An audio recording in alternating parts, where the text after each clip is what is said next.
O próximo império, o sétimo. Apocalipse 17:10. E são também 7 reis, 5 já caíram, e um existe, outro ainda não é vindo, e quando vier convém que dure um pouco de tempo.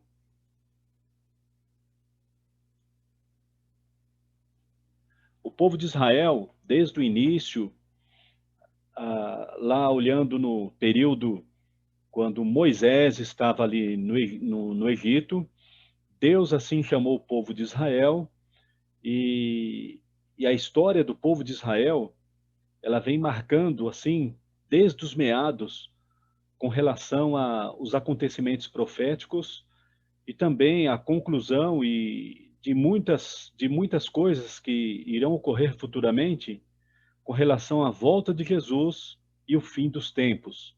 Aqui nós vemos aqui quando o povo de Israel foi levado cativo ali pelo império de Nabucodonosor, pelo império babilônico, pelo rei Nabucodonosor, mesmo eles ali presos, ali no cativeiro, Deus assim continuou atuando.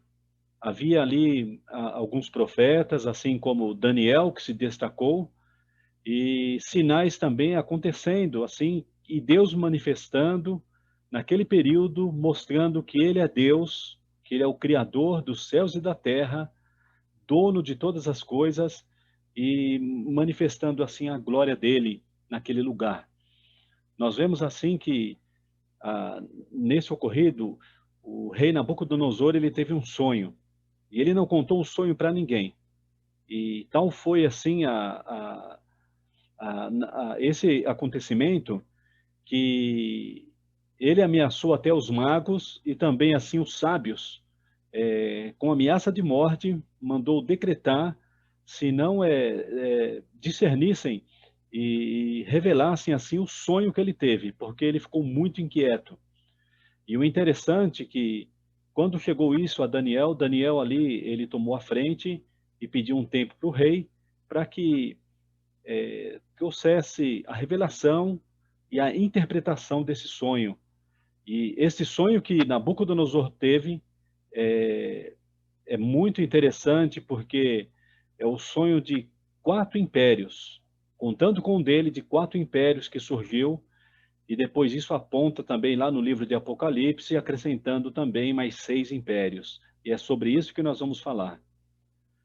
E o sonho que ele teve, ele viu ali uma estátua, cabeça dessa estátua de ouro, como está aqui em Daniel 2, 32, 33, e assim foi o sonho. A cabeça daquela estátua era de ouro fino, o seu peito e os seus braços de prata, o seu ventre e as suas coxas de cobre, as pernas de ferro, os seus pés em parte de ferro e em parte de barro. Estavas vendo isto quando uma pedra foi cortada sem auxílio de mão, a qual feriu a estátua nos pés de ferro e de barro e os esmiuçou. Então foi juntamente esmiuçado o ferro, o barro, o bronze, a prata e o ouro, os quais se fizeram como pragana das eiras do estio. E o vento os levou, e não se achou lugar algum para eles. Mas a pedra que feriu a estátua se tornou grande monte e encheu toda a terra. Nós sabemos que desde a história, assim, do início do mundo, impérios assim que se destacaram e foram dominando e foram crescendo, quantas pessoas que morreram e dominando assim o homem com a sede e a ganância de dominar o mundo, de ser dono do mundo, isso é desde o início. E quero dizer para vocês que hoje também não é diferente. O Império Babilônico, Nabucodonosor. Então, a cabeça de ouro, o Império Babilônico, prata, Império Persa, depois o Império Grego, depois o Império Romano. O Império Persa. Nesta foto está aqui o túmulo de Ciro, o rei Ciro. O rei Ciro, ele praticamente ele dominou ali, derrubando o Império Babilônico. ele foi muito estrategista.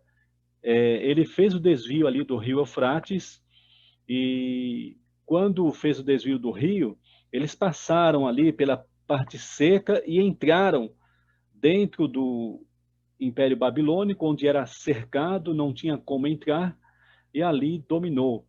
E ali se cumpriu no dia em que apareceu uma escrita assim na parede, ali ao qual o descendente de Nabucodonosor estava ali.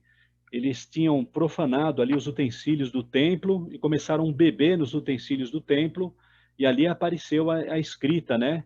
Que passado foi o teu reino, pesado na balança e foste encontrado em falta, que está aqui escrito no livro de Daniel também. E ali, naquela mesma noite ali, Ciro dominou, e agora o Império Medo-Persa estava unido e junto, dominando ali praticamente agora o Império Babilônico. Como na profecia, né, Daniel disse assim, olha, você, Nabucodonosor, é a cabeça de ouro, como está lá em Daniel 2, versículo 37 e 38. Depois de ti levantará outro reino inferior ao teu, que foi o reino de Ciro, o persa, por volta de 521 antes de Cristo, que está lá em Daniel, capítulo 2, o versículo 39. E ali, continuando a interpretação do sonho, é um terceiro reino de metal, o qual terá domínio sobre toda a terra. Aqui ele já estava falando do Império Grego, o Império Grego através de Alexandre o Grande. E o que é interessante, nós vemos aqui em Daniel 2, capítulo 2, versículo 39, a parte B, a Grécia, ela entrou ali dominando em 336 antes de Cristo, Alexandre o Grande. E nós vemos no capítulo 8 de Daniel, versículo 21 e 22, que ali tem uma revelação mais detalhada com o que aconteceu com a Grécia. A Grécia, ela teve uma importância muito grande ali onde começou entrou os filósofos, já havia também Olimpíadas e muitas coisas importantes ali começou a acontecer, que hoje reflete na nossa história. E o que é agora o Império Persa, que foi anterior, ele foi assim precursor da construção do templo e restabelecer o culto a Deus através do templo, e o povo de Israel assim praticamente se reestruturando de novo. E nós vemos assim que ali no livro, no capítulo 8, versículo 21 e 22, que está falando de uma divisão, que o Império, a Grécia, após a morte de Alexandre, os seus generais dominaram, e 4 generais dominaram, que o primeiro foi Ptolomeu, Seleuco, depois Lisímaco e depois Cassandro. E foi dividido em 4 partes o império, se cumprindo ali o que está escrito em Daniel capítulo 8, versículo 21 e 22, onde ali é uma revelação que Deus assim está dando ali para Daniel.